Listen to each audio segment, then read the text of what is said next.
Dans les prochaines minutes, je vais t'expliquer pourquoi le problème, ce n'est pas lui. Vous avez déjà eu cette conversation 10 fois, 100 fois, et à chaque fois, elle finit toujours au même endroit.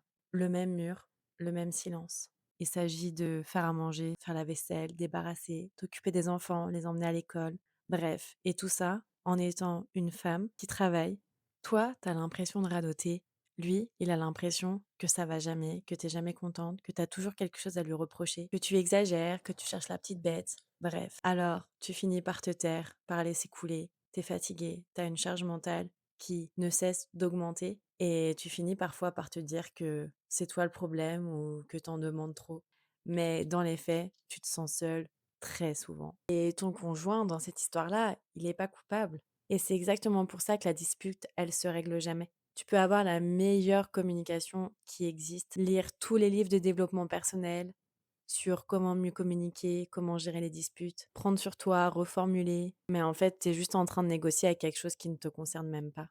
Un réflexe, une place qu'on t'a assignée quand tu étais petite. Parce que tu as toujours vu ça chez ta maman, chez ta grand-mère. Donc, tu répètes. Et là, il n'y a aucune technique de communication qui vient régler ça. C'est juste d'en prendre conscience finalement. Ce que je te propose, c'est de prendre un carnet et de faire ces 3 choses-là. D'abord, c'est de repérer la dispute. C'est pas nécessaire d'écrire toute la dispute en tant que telle, mais juste de repérer ce qui se passe à chaque fois. Par exemple, moi je fais, mais lui ne fait pas. Moi je vais voir que c'est sale et lui il va pas le voir. Moi je vais faire les courses toutes les semaines et lui il le fait pas.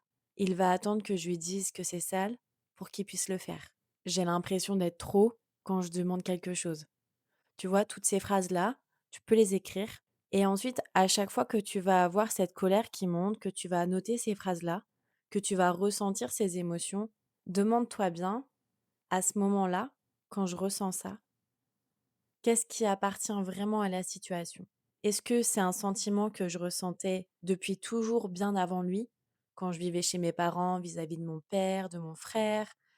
Dans mes anciennes relations de couple, c'est toujours la même chose qui se répète et c'est possible que tu sois troublé par la réponse qui vienne à ce moment-là et que tu te rends compte qu'en fait, c'est beaucoup des schémas répétés depuis très longtemps. Peut-être même une colère que tu as depuis ton plus jeune âge. Et la troisième chose à effectuer, c'est de reprendre ta place, reprendre ta parole. Et finalement, ce serait plutôt de dire, à la place de dire: «C'est toujours moi qui fais tout, tu ne fais rien», c'est plutôt de dire: «J'ai peur de disparaître». Parce que finalement, en laissant partir ce qui ne t'appartient pas, c'est comme une part de toi qui s'en va. Et donc, tu peux avoir l'impression, finalement, de perdre une partie de toi à ce moment-là. Et c'est normal et c'est OK. Et ce que tu vas ressentir, ça peut être intense, ça peut être fort, mais ça va te soulager d'un poids. Et ça, c'est la parole qui va te débloquer.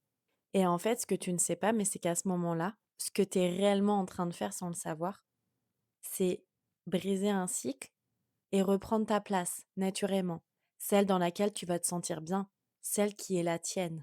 Et quand tu fais ça, tu viens pas réparer ton couple, mais tu viens te recentrer toi, te retrouver, reprendre ta place. Et une femme qui retrouve sa place, c'est une femme qui est alignée, qui se sent bien, c'est une femme fatale et qui va briller.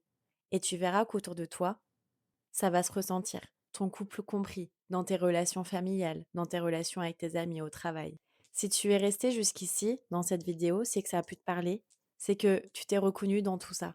Je t'offre un appel de 30 minutes, c'est gratuit, c'est juste toi et moi, où tu peux déposer tout ce que tu as sur les épaules, vider ton sac, sans jugement.